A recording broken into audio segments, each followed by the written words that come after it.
वसुदेवसुतमदेवं कंसचाणूरमर्दनं देवकी परमानंदनं कृष्णं वंदे जगद्गुरु जगद्गुरु जगद्गुरु। ओम उग्रवीर महाविष्णु जलवंतर सतोमुखम नरसिंह भीषण भद्र मृत्युम मृत्युम नमः। ज्ञान या विद्या तभी उपयोगी है जब वक्त पर काम आए। हमारे जीवन में अधिगम यानी सीखने का बहुत महत्व है, लेकिन इससे भी अधिक महत्वपूर्ण यह है कि हम क्या सीखते हैं या हमने जो कुछ सीखा है जीवन में उसकी क्या उपयोगिता है। जिस सीखने की कोई उपयोगिता ना हो और जो सीखा हुआ समय पर काम ना आए, ऐसा सीखना भी कोई महत्व नहीं रखता। इसलिए क्या सीखें और सीखना कैसे उपयोगी बने, इन दोनों बातों पर विचार करना भी बहुत महत्वपूर्ण है। रामचरितमानस में के अरण्यकांड में एक स्थान पर गोस्वामी तुलसीदास जी लिखते हैं, शास्त्र सुचितित पुनि पुनि देखऊं। जिन शास्त्रों का हमने भली भांति चिंतन मनन किया है उन्हें बार बार देखते रहना चाहिए। याद होने पर भी उनकी पुनरावृत्ति होती रहनी चाहिए। ये बात हम अपने जीवन में देखते भी हैं। अनेक व्यक्ति हैं जो कुछ अच्छी पुस्तकों को बार बार पठन पाठन करते रहते हैं। एक निश्चित अंतराल पर समूह रूप से भी धर्म ग्रंथों के अखंड पाठ होते रहते हैं। जो हम सीख चुके हैं या जो हमें कंठस्थ हो चुका है उसे बार बार दोहराने की क्या आवश्यकता है। इस बात को सबसे सरल उत्तर तो यही होगा कि यदि हम पूर्व में पठित किसी भी सामग्री या शास्त्रों को नहीं दोहराएंगे तो उनके विस्मृत हो जाने की प्रबल संभावना बनी रहती है। यदि हम किसी प्रकार का ज्ञान प्राप्त करते हैं तो उसका उपयोग तभी संभव है जब वह हमें याद ही रहे।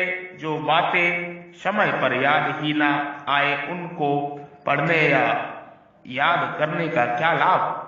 परीक्षा की दृष्टि में भी यह बहुत महत्वपूर्ण होता है कि हमने जो पढ़ा है वह हमें याद रहे, ताकि उत्तर पुस्तिका में उसे ठीक से लिखा जा सके। किसी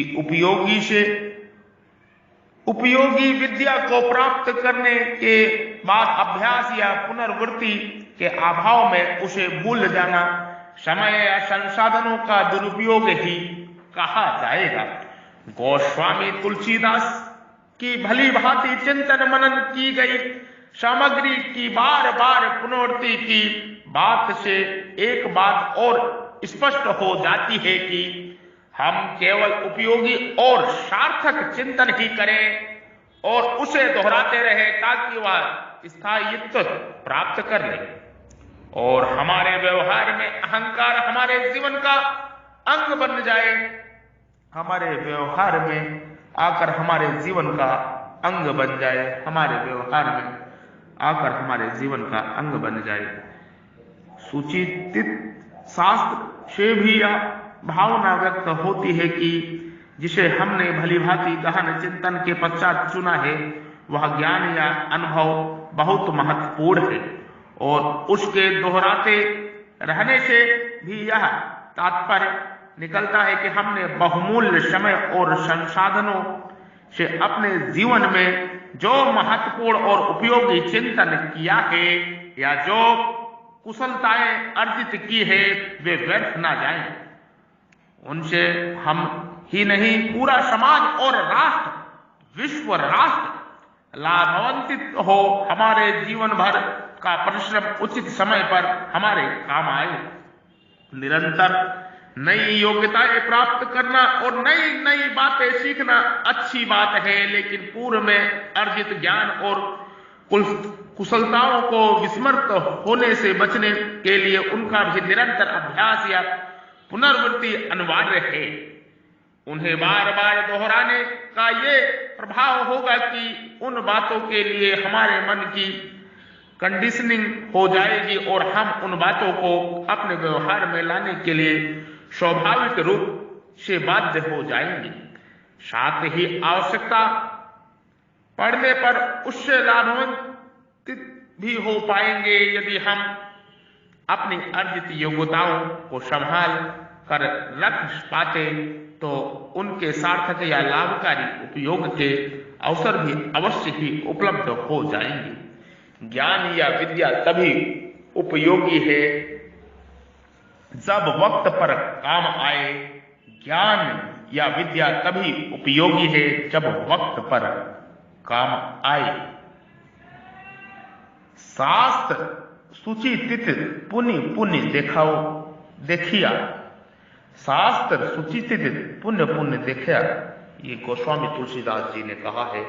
अपने शास्त्रों को गीता श्रीमद् भागवत पुराणों को, शास्त्रों को, चारों वेदों को पुनः पुनः बार बार पढ़ना चाहिए। इससे हम उसे भूलेंगे नहीं। जो उसमें अमृत तत्व है, अच्छी बातें हैं, उनको हम याद करेंगे और अपने जीवन में उतारेंगे। शास्त्र पढ़ने का तभी लाभ होता है। ये ब्रह्म ज्ञान है, ये महान ज्ञान है, ये मोक्ष मुक्ति का ज्ञान है। स्वयं के स्वरूप में स्वयं का दर्शन। 1008 शिवालय की स्थापना का संकल्प वर्तमान काल में हो चुका है, हो रहा है और आगे भी होता रहेगा। वर्तमान में ही 1008 शिवालय स्थापित हो रहा है। भद्रकेश्वर, अर्धनारेश्वर महादेव कुंडलानी शक्तिपीठ की स्थापना हो रही है 1008 और भविष्य में यही 1008 सवा लाख हो जाएगा। ये संकल्प है। इस संकल्प से दृढ़ संकल्पित है हम परमात्मा के छोटे बच्चे।